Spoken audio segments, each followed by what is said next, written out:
Alright guys, welcome back into another PGA DFS video. And now we finally get a good DFS event. I mean, I am pretty pumped up for this one. We can finally go hard in an event. It's a full tournament field event. The pricing's right. Got some players that are checking all the boxes at all the salaries. So let's get into the course breakdown. Then we'll go over the core plays. Then we'll give you guys our core four at the end of the video. And I do want to tell you, I will be going live either on Tuesday or Wednesday to kind of give an overall breakdown and feel of the event for all you guys. You know, I kind of like going live, so I want to give you guys that feature. Let's get into the course breakdown.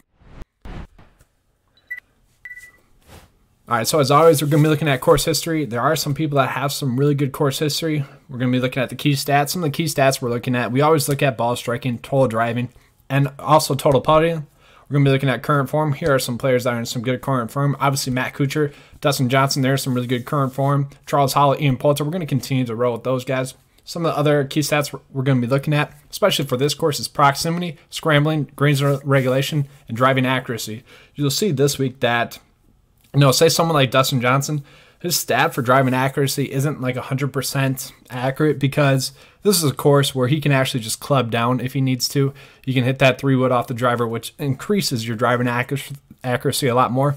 So that stat can kind of be, you know, miscued depending on how you want to use it. But obviously some players that have that really good driving accuracy, we will like those players a little bit more this week. Let's get into the player pool for this week. All right, so I already touched on it a little bit. We can start off with Dustin Johnson here. You know, he's just phenomenal this whole year. 8 top 10 finishes this year, 11 out of 11 cuts made. He's made 15 straight cuts actually in a row.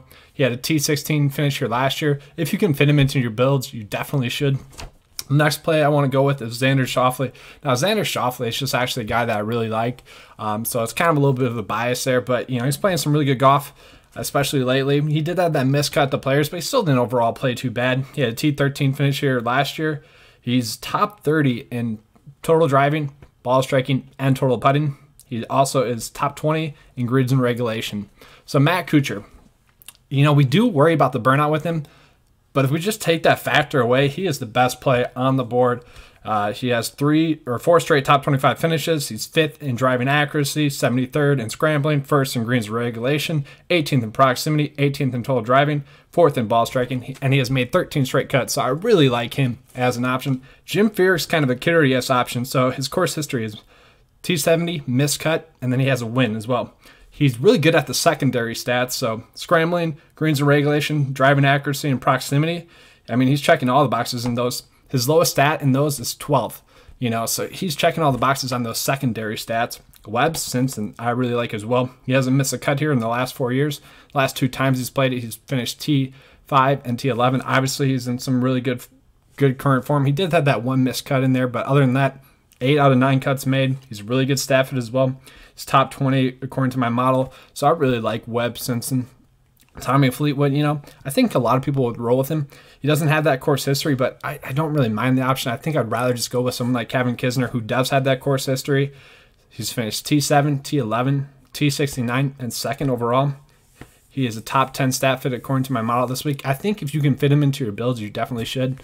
He's pretty much locked in a top 25 finish. As you guys can see in his recent form, he's pretty much done that the last 8 events or so. Jason Kokrak is a curious option as well. He's missed 2 cuts in a row at this course, but before that, he had a T6 and a T18 finish. So this is actually a course that really fits his style of play.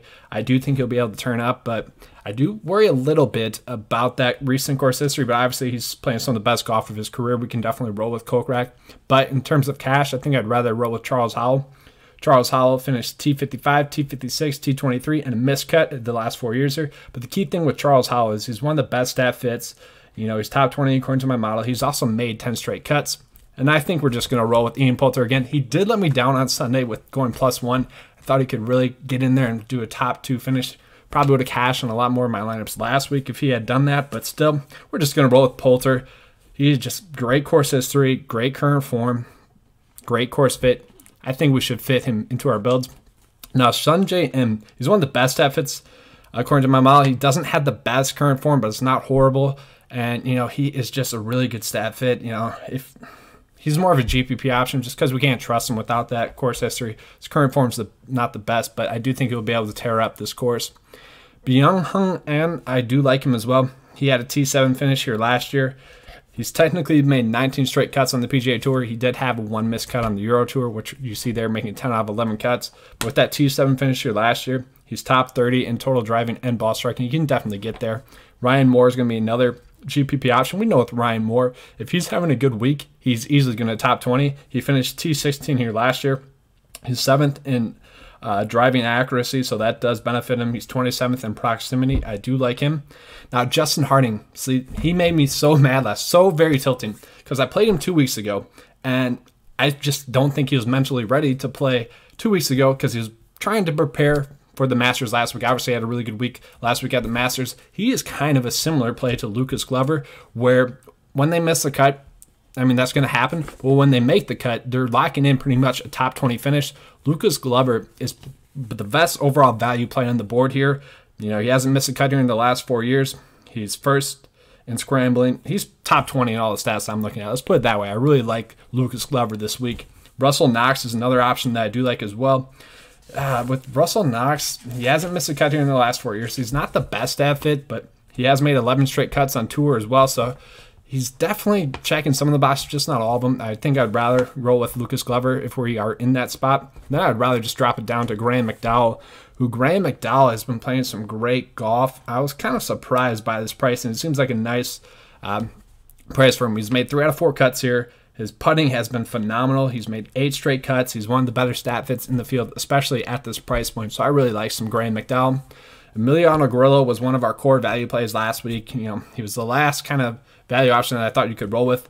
He's just a great ball striker and total driver. He is really good driving accuracy as well. He finished T16 here last year, so I don't mind him as an option. I wish he was a little bit cheaper. There are some other options in that range you could roll with, like Corey Connors, Adam Hadwin.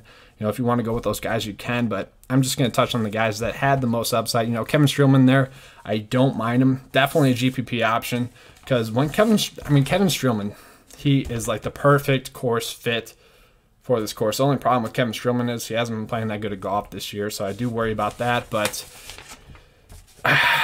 you know, T7 last year, he's really good ball striker, total driver. He's an accurate driver. He's kind of just a plotter that I should look for. I could easily see him going off and have a top 10 finish like he did last year at this course. My boy Adam Shank, he's just mispriced, especially for what he's been able to do recently.